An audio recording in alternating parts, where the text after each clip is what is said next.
সম্মানিত সভাপতি এটিএম কামালউদ্দিন মঞ্চে উপবিষ্ট আছেন, আপনাদের এই প্রতিষ্ঠানের অভিভাবক, সৎ, সাহসী এবং নিষ্ঠাবান এবং তিতাস গ্যাসকে যিনি আপ্রাণ চেষ্টা করছেন একটা জায়গায় নিয়ে আসার জন্য, আপনাদের এই প্রতিষ্ঠানের আপনার ম্যানেজিং ডিরেক্টর প্রকৌশলী মোহাম্মদ হারুনুর রশিদ মোল্লা, আমি ইতিপূর্বে তার সাথে অনেকবার কথা বলেছি।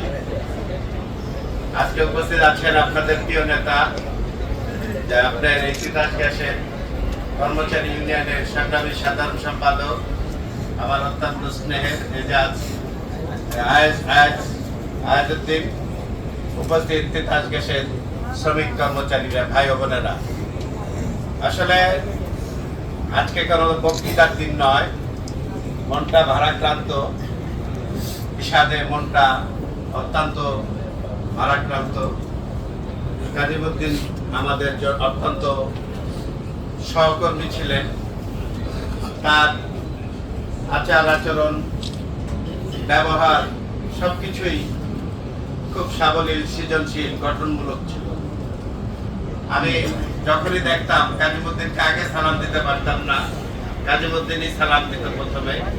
এই যে তার, তিনি আজকে আমাদের মাঝে নাই, কিন্তু তার যে আচার আচরণ, কর্মকাণ্ড, এগুলো আমাদের স্মৃতির রেখাপটে বারবার ফিরা দিচ্ছে, বারবার মনে করিয়ে দিচ্ছে যে আজকে তিতাস গ্যাসে তিনি হয়তো অবসরে গিয়েছিলেন, কিন্তু তারপরেও তিনি ছিলেন আপনাদের তিতাস গ্যাসের এই শ্রমিকদের অভিভাবক।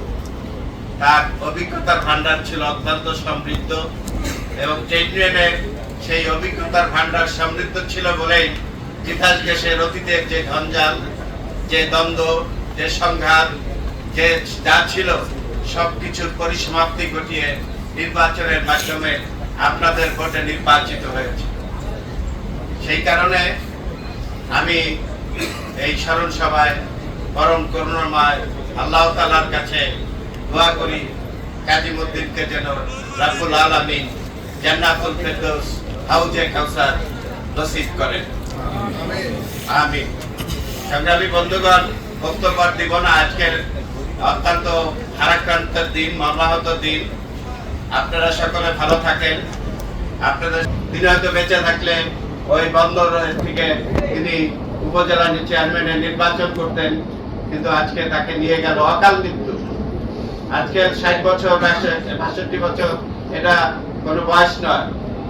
সেই কারণে আপনাদের এখন একই দায়িত্ব, তার জন্য দোয়া করা, তার জন্য নামাজ পড়ে, তার জন্য সকল এখানে যারা আছেন তারা যদি নামাজের পর কাজীমউদ্দিনকে স্মরণ করে 3 কুল আল্লাহ একবার করে পড়েন, তাহলে 1 খতম কোরআন শরীফ খতম হয়ে গেল। এই দায়িত্ব কিন্তু আপনাদের, এই দায়িত্ব কিন্তু আপনাদের। এখানে আমরা অতিরিক্ত কথা বলবো না। আজকে সময় সুযোগ আসলে তখন হয়তো আবার যদি সুযোগ পাই আপনাদের সামনে, আপনাদের অনেক কথা, অনেক কিছু আছে, সেই বিষয় নিয়ে কথা বলবো। আপনারা সকলে ভালো থাকেন, সুস্থ থাকেন, ফিরে আসুক সুস্থ বিবেক। আগামী দিনে আপনাদের চলার পথে যে কোনো প্রয়োজনে আমরা আপনাদের পাশে আছি, ছিলাম, থাকবো। জাতীয় শ্রমিক লীগ। এই কথা বলে আমি আমার বক্তব্য শেষ করছি। খোদা হাফেজ। জয় বাংলা, জয় বঙ্গবন্ধু, বাংলাদেশ চিরজীবী।